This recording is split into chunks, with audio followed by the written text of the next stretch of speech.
Carl and Liam here from Games, Brains, and a Head-Banging Life, gbhbl.com for sure. And you know what time it is? It's getting Goosebumps. We're right at the end. We just got to get through a couple more to finish off season 2. And unfortunately, it is this one. It is Don't Wake Mummy, a title that I looked at and went, I don't know this. Is this a book? Is this a sequel? I know we had Curse of the Mummy's Tomb, Return of the Mummy. I'm like, is this the next one? And then I was kind of like, why has it got such a dumb name? Don't Wake Mummy. But obviously a little bit digging, we find out the exact details about it. But before that, it's the 22nd episode of season 2 of this TV series and the 41st episode overall, premiering on July 12th, 1997. Regulars are back. It's directed by William Fruer and written by Rick Drew. So 2 names are synonymous with this show. Yeah, starting to recognize those names now. When we eventually get to the end of this entire cycle, so all 4 seasons and stuff, we'll have some sort of recap videos, probably talking about the best moments, worst moments, and all that. I will add up and find out who was the most common director of what episodes and so on. Yeah, I'd be interested to know, like, there's a consistency with the certain director doing the episodes that we think are the better ones, or the ones that are the worst, as well. That'd be interesting. Yeah. Same, absolutely. Interestingly, this episode was actually made during the season 3 production run. So it should have been part of that, but it was actually aired during season 2. Although if you look on Netflix, you'll find it listed under season 3. I know it can be hard if you kind of go to somewhere like Netflix or a streaming site to look at Goosebumps and work out what it is. So you might sometimes watch our videos and think we're doing them in the wrong order. We're not. We're doing them the official order as they were aired back in the 90s. A lot of it's been mixed up and mixed around and cut in some cases from the streaming services. Yeah, that's true. Yep. This is the first episode to be based on a Tales to Give You Goosebumps story. So it is not part of the original run. And that explains why I hadn't heard of it. Yeah, I don't really recall this episode too much. I'm not sure if I even caught it back in the day at all. So, yeah. For sure. And a couple of little bit interesting bits. Peter Jarvis, who plays the mummy, in return, who plays the mummy in this one, Prince Kororu. He also played the mummy in Return of the Mummy.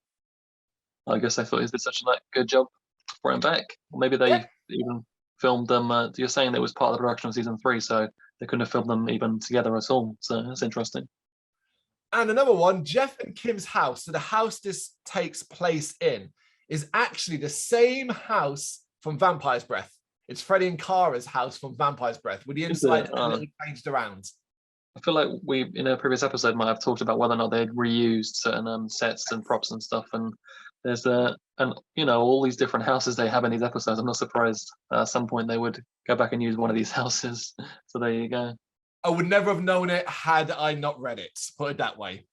Yeah. This episode is kind of felt more like a back to basics, simplistic type compared to what we've had in the previous episodes. So it didn't grab my attention as much, so I probably wouldn't have even noticed that. Yeah, you said it there as well. For me, this is very, very average, below average at times. I think we talked a lot about sort of mummy-related horror in Return of the Mummy, that episode ages ago. But it's worth repeating here. It's a type of horror I've never really been a fan of. The early sort of Universal monster movies, the Mummy from that, I can enjoy, but again, the ranking of the Mummy is so far below the likes of Dracula, Frankenstein's monster, and so on, and all of that. And like all of you, I hit the 90s, and I found a lot of enjoyment in the remake, Brendan Fraser remake, that and its sequel, but not the third one. Is the third one the one with the icy place? Yeah, that's the one. That's the one. Yeah, where they recast Rachel Weisz in that. Yeah, that's it. But, yeah, I agree. I think with mummies, it's hard to make them very exciting because they don't really do much other than move quite slowly. And of course, the idea of coming towards you can be quite intimidating. But with vampires and stuff, there's so many different things you can do with them. Mummies, you're quite limited. And the concept of this one obviously is pretty obvious. Again, what it's about. It's called Don't Wake Mummy. I mean, yeah, I guess with Goosebumps, it could be about anything. But yeah, once you realize it's about a mummy, it was hard to get too excited about because it feels like going over ground that's already been tread quite recently. And I think this might be the first time that we've seen at least a monster-based episode that's kind of a repeat, so far as well. I don't think we've seen like other episodes about vampires other than Vampire Breath. I don't think there was one before that about vampires, and yeah, certainly like the classic monsters anyway that haven't been repeated until this point. Yeah, you are right on that front. I definitely can't think of any of the others that have been done at this stage. Ultimately, it's just, I guess, if you've got an interest in, say, in Egyptian history and things like that, you might find parts of this sort of Goosebumps episodes slightly interesting. But truth be told, you're not getting historical accuracy here. In fact, this episode, famously, it's in its trivia, has a number of historical inaccuracies. And it's like, ooh, get that shit right. Yeah, and I think that's why the other episode was probably, in my opinion, better, because you had the setting of the Egyptian setting, you know, it's got the more historical feel to it, where this is just set in like suburbia, isn't it? So not as interesting. Yeah, in fact, it never leaves this house. It never leaves this house from beginning to end. But we'll get into it and let you know what it's like. It's classic Goosebumps as we begin with a short voiceover. A boy is talking about his sister, saying she is fearless, and it makes him sick. And straight away, I'm like, the fuck is start as this? It makes him sick. And then, of course, he adds the caveat, that is until something happened to change everything. And that's our opening spiel. We then see the boy in question. He's building a dinosaur skeleton, and his name is Jeff Carter, played by Evan Morgan. We then get your first Goosebumps scare as a fake spider on a string drops down in front of him, causing him to jump up in fear. He still seems to think it's real as he tries to bat it away, but laughing in the corner of his room alerts him to the presence of his sister, Kim, played by Andrea Joy Cook, and her friend, Shauna, played by Leah Helen Weir. It's a simple lampoon, and Kim mocks him, and already I'm like, oh, I feel like we've done this 1,000 times before, even though, of course, we haven't done 1,000. We've done that many episodes yet. But it is very much like, oh, okay, yeah, she's the older sister, picking on him. He's the scaredy cat. Oh. Yeah, it's starting to get to that point where it's becoming like really glaring, these repetitive tropes. Yeah, the siblings pranking siblings, and the inevitable, you know, sibling that cries wolf. That's obviously coming. Yeah.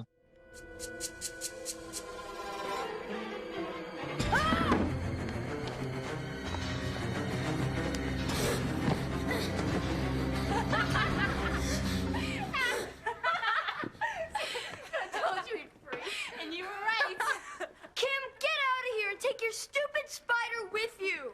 Come on, Karloff. There's a good boy. Give Jeffy a big kiss. I said get it out of here now. Yes, indeed. The doorbell goes and Kim and Shauna go to answer it. Downstairs, a delivery man has dropped off a big crate that Mrs. Carter holds a mummy, and she's played by Fiona Reed. The delivery guy wants a signature, but she thinks it's been delivered to the wrong place. It has apparently come from Mr. Carter, who's currently in Egypt, and was apparently meant to go to the museum. Now, this scene is actually my favorite scene in the actual episode. The banter between Mrs. Carter and the delivery man. He's just like, give me a signature. And she's doing that thing like where she's almost intentionally spouting exposition around him. Well, he's like, can you just sign it? And she's like, oh, but it should have gone there because my husband's out in Egypt and stuff like that. And I got the impression they were doing it on purpose, and it was funny. Yeah, no, it was quite amusing. And I was actually wondering if maybe they were going to try and tie this episode into the previous Mummy episode, because they mentioned the father being away in Egypt and stuff, and he had sent it there. Maybe they would somehow be linked, but apparently not. So, lady, I don't go hauling creepy stuff around for the fun of it. Now, where do you want it? It's not creepy. It's just a mummy. You got a mummy? Cool. Look, I just want to get rid of it. Now, are you going to sign for it or what? I bet you it's from Dad all the way from Egypt. Of course it is, but there must be some mistake. I'm sure he intended it to be delivered directly to the museum. Hey, it's your mummy. Apparently not. Anyway, the delivery men eventually agree to take it around to the basement, and after, we see the kids and Mrs. Carter admiring the contents in the basement. The props are terrible looking. I'll be honest, this is some of the worst props I've seen in a Goosebumps episode.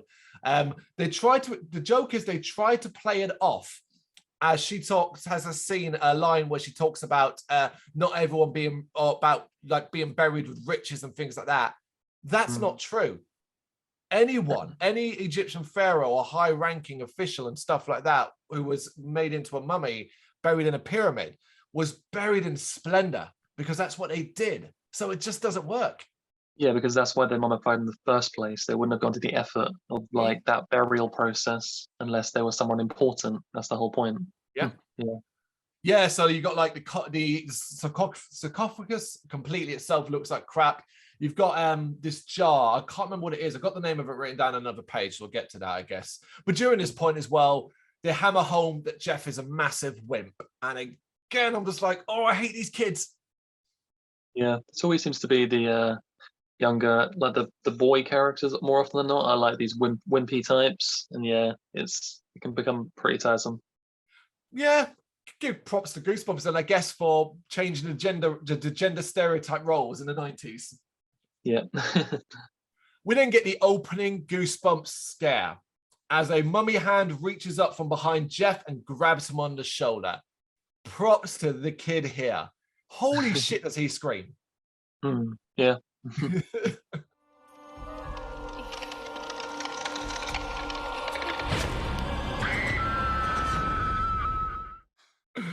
Of course, though, we fade to black, and when we come back in, it's Kim playing a prank and wearing a mummy glove. Is that something they have? Guess so. Mrs. Carter tells him to stop and then wonders why her husband didn't bother to tell her about the delivery. And naturally, you're like, well, just call him then, right? Surely you have a way of contacting him. But she immediately says, no, it's too late to call him in Egypt now. And the museum is conveniently closed until Monday, because famously, museums close at a weekend. Famously. There you go. I mean, he's in a different time zone, so maybe it checks out. Jeff is not happy that the mummy is going to be staying in the house, but Kim is weirdly overexcited. And to be honest, I expected it to be like, oh, great, she can just play prank after prank after prank on him. How fun. Mrs. Carter then hilariously gets all the mummy's personal details off the sarcophagus. The mummy is called Aman-Luka, 12th son of Ramesses, and he ruled over 4,000 years ago. All of this is apparently on the... Good job at the pronunciation there. yeah, no, I'm trying to get through that. You did good, man. Yeah. Is the fact that apparently all of this information is written on his coffin. Just made me laugh. Yeah. Everyone leaves the basement except for Jeff, who looks at the canopic jar. That's what they call it, a canopic jar. And that came with the mummy. And if you're wondering what a canopic jar is, it's the jars that held other organs that were removed from the body when it's mummified. Yeah. The lights go off, scaring him up the stairs, and we see the lid of the jar turn to face him. This will have no bearing at all on the story. Yeah, confused me as well. It didn't come back to it at all. Nope, not at all. We then cut to probably the most horrifying scene in the history of Goosebumps. Olives on pizza. Big green olives. Now, I like a sliced black olive on a pizza, and I love green olives as they are. But big green olives on a pizza? Fucking hell. The phone number for the university club is on the refrigerator. I should be home no later than 10. Can we watch a video? Okay, but nothing scary. Yeah. Whatever you say, Mom. Have a great time. Be good.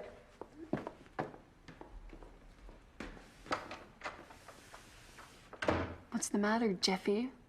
Don't like eyeballs on your pizza? As if you didn't know I hate olives when you ordered it. That's nasty. Mrs. Carter's going out and leaving the kids alone. When she is gone, Kim tries to wind up Jeff about the pizza choice before the two girls talk about the canopic jar that is now on the kitchen table. They wonder what is inside, and Kim regales them with the Egyptian embalming process, sending Jeff off in a huff. Here's one of the big inaccuracies. The heart was never removed from mummification process. It was considered an organ that was special, so it was left inside the bodies. Oh, well, man, you're educating me and our viewers during this episode of Goosebumps discussion. I would not. Truth be told, I didn't know that. It's in the trivia. And I was like, okay, cool. That's good to know. Yeah, because I was just assuming they removed all the organs, but there you go. There you go.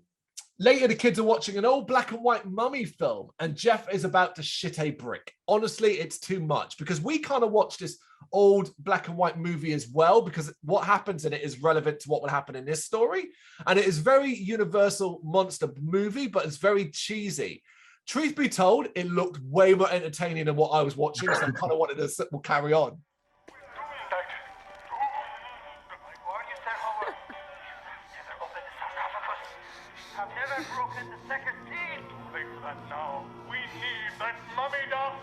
What's Mummy Dust supposed to do?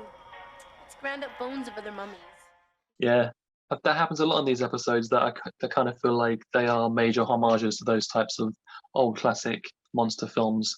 And there's always like a scene where one of the siblings or a friend or something is over and they're watching one of them on TV, and it's clearly trying to tell you that that's what this is.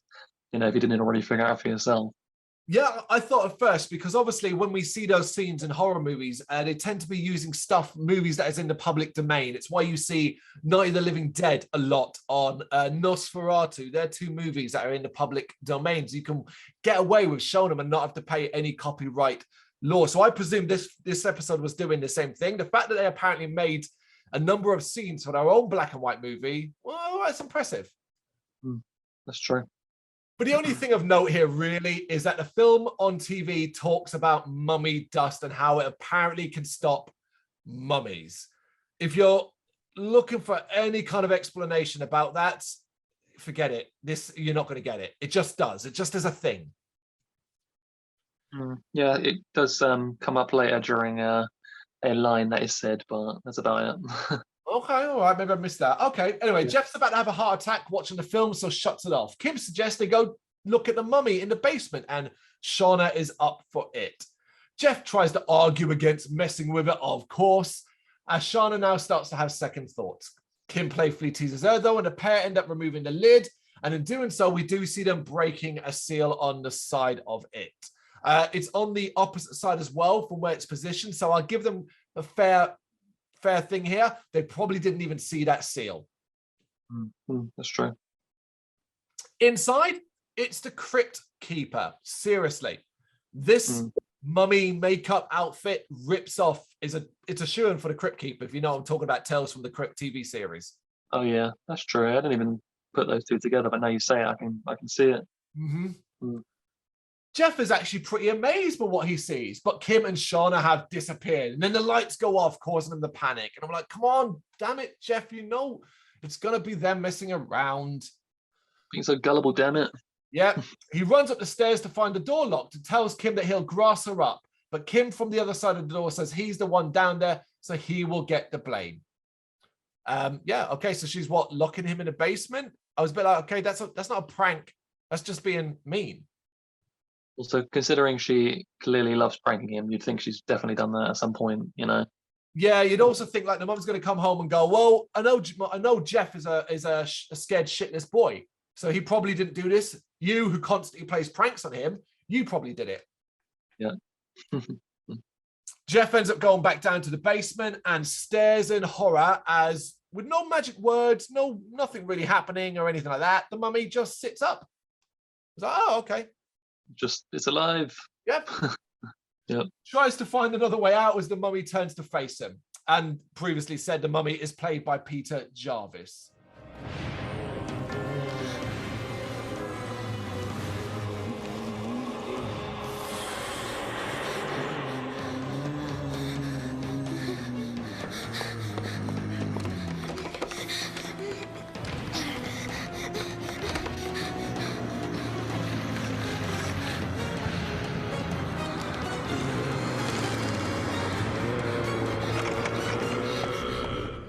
Jeff manages to get the back door open and runs back into the house, screaming at Kim and Shauna that the mummy is alive. Of course, they laugh at him, and they go down to the basement and find the mummy in place.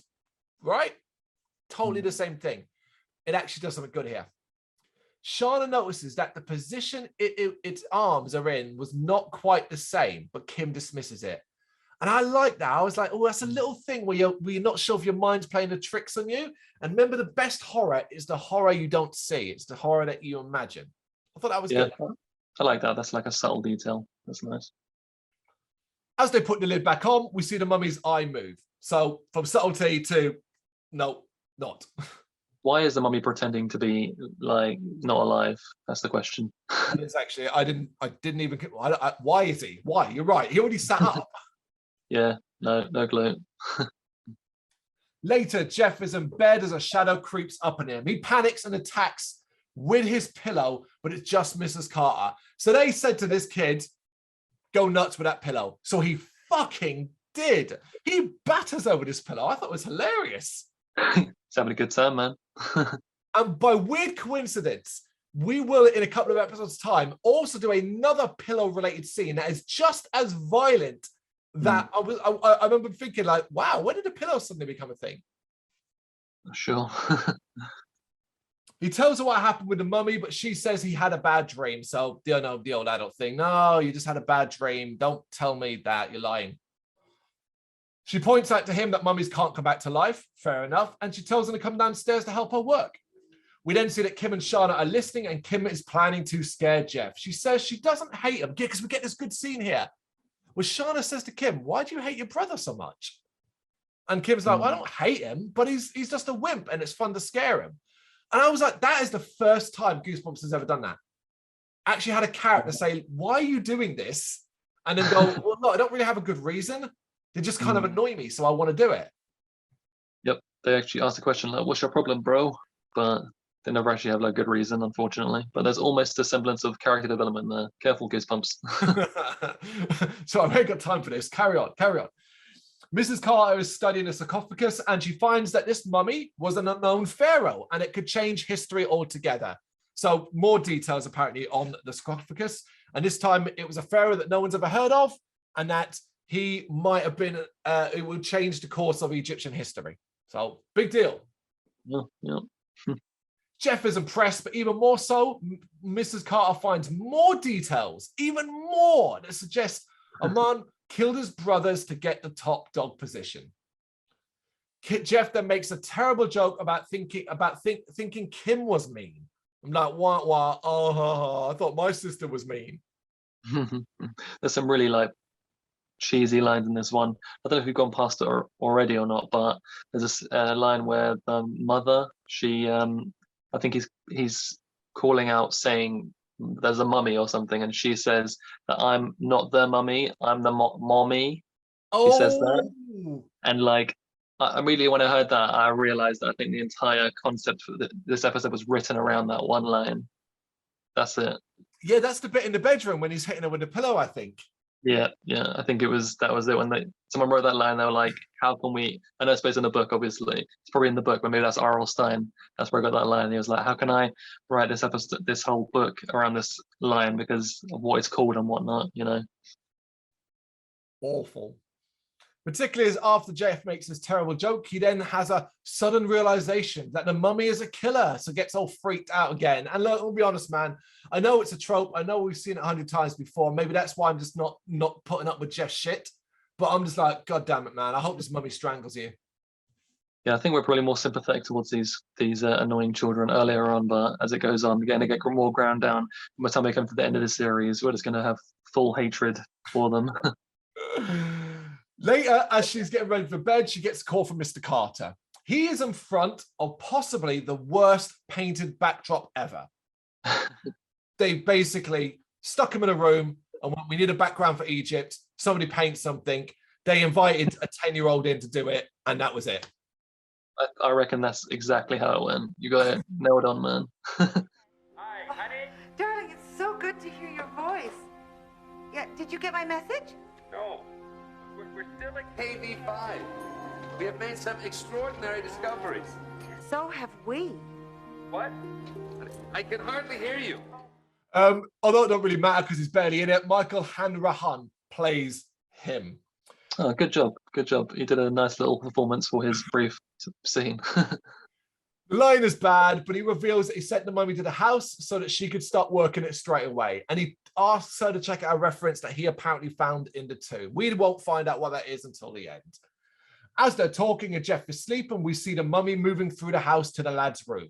It approaches his bed as he begins to stir, and we hear a voice say, "How dare you disturb my sleep?" And straight away you're like, it's Kim. The voice is Kim. So there's no surprise to be had here. No. Jeff freaks out as Shauna arrives and takes his picture. The two girls laugh, and Jeff has had enough, dragging Kim to the floor, jumping on top of her and attacking her. I'm like, whoa, this shit got dark. He's gonna fuck her up.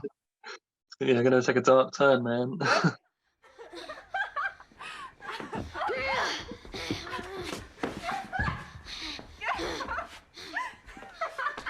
think it's funny? What in heaven's name is going on up here? She started it. Hearing the noise, Mrs. Carter arrives and upon seeing Kim in full mummy outfit, proceeds to tell them all off and send them back to bed. And I'm like, maybe have a word with your daughter. Maybe it's time to sit her down and say, listen, this shit needs to stop. Yeah, tell her to like maybe get a hobby other than scaring your sibling. That's the thing about these pranks is that she's doing them one after the other. It's like she pranks and an hour later she's doing it again. Then an hour later she's doing it again. This is what kids did when they didn't have mobile phones in the 90s, man. Fair enough, yeah. The kids all go to their rooms as Mrs. Carter goes to head downstairs. But we kind of need to get to the end of this episode. Something needs to happen. And she hears a groan and she sees the actual mummy coming up the stairs. She screams, bringing Jeff out of his room. He thinks it's Kim again, obviously. Walks up to it, but then Kim's comes out of her room. Realizing that it's the real mummy, Jeff is frozen in fear as the mummy roars. So similar to like how we portrayed it in Return of the Mummy looks fine. It moves in a very zombie-like fashion, but there's zero threat from this thing because of that.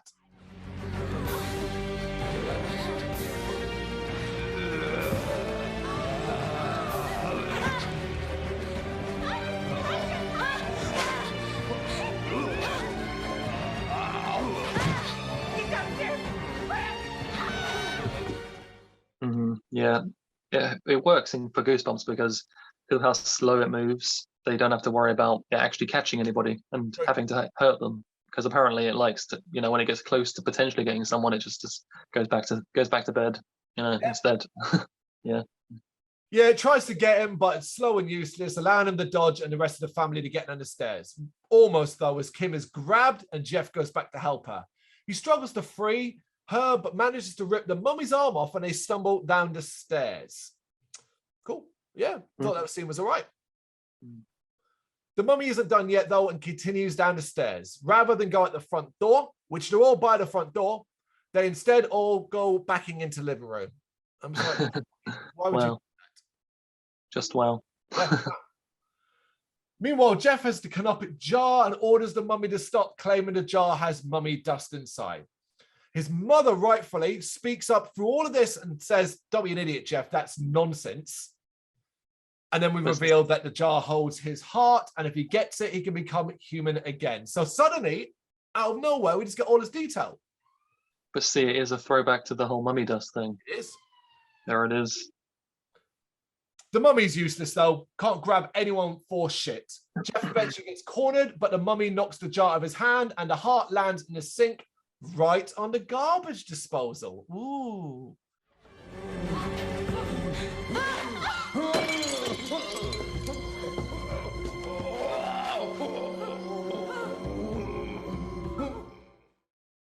You're shaking your head like what a convenient twist of fate, the garbage disposal, man. How many horror movie creatures and monsters that's been their undoing? The garbage disposal. If they were in anywhere else, man, like the UK, there's no garbage disposal. It'll just land safely in the sink, no problem. We'll be fucked, yeah. Jeff tries to turn it on, but the mummy grabs him and they struggle. So we then get this long scene, good 30 seconds of Jeff reaching out for the garbage disposal switch with his foot, and the mummy trying to hold him in place. Bear in mind, we have three other people in this scene, standing in the background, watching, doing nothing. His mother watches on. Whoa. Jeff managed to switch it on with his foot, and apparently garbage disposals work like a Hoover now, as the heart gets sucked in and then blended into dust. The mummy moans, smokes, and then crumbles into dust. There's a lot to unpack here. So yeah, the garbage disposal acts like a Hoover. I know that's not the case, because if that was the case, they'd be a lot more dangerous. But this actually sucks the heart in. The heart itself, it's a prop, it's fine. But surprisingly, the mummy crumbling in the dust is actually a good effect and done quite well.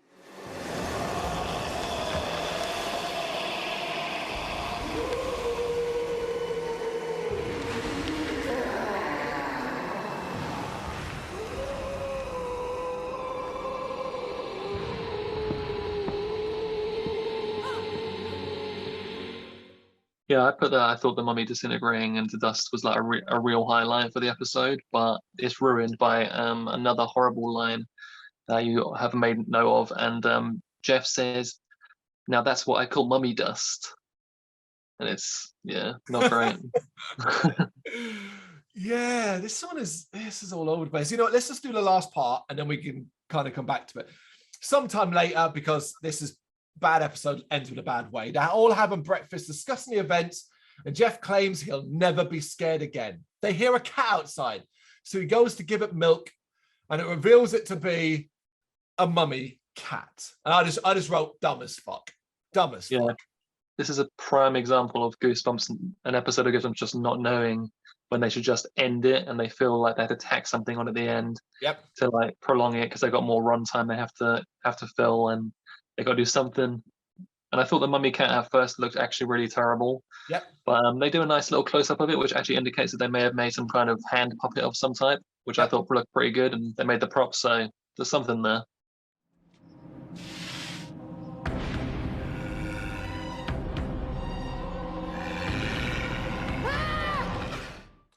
Yeah, I didn't hate it. I didn't hate the look of it. It's just such an eye-rolling, because we expect a stinger, and at times they can be really good. And normally we praise them when they go a little darker, or they take a hint and sort of leave a character's fate up in the air.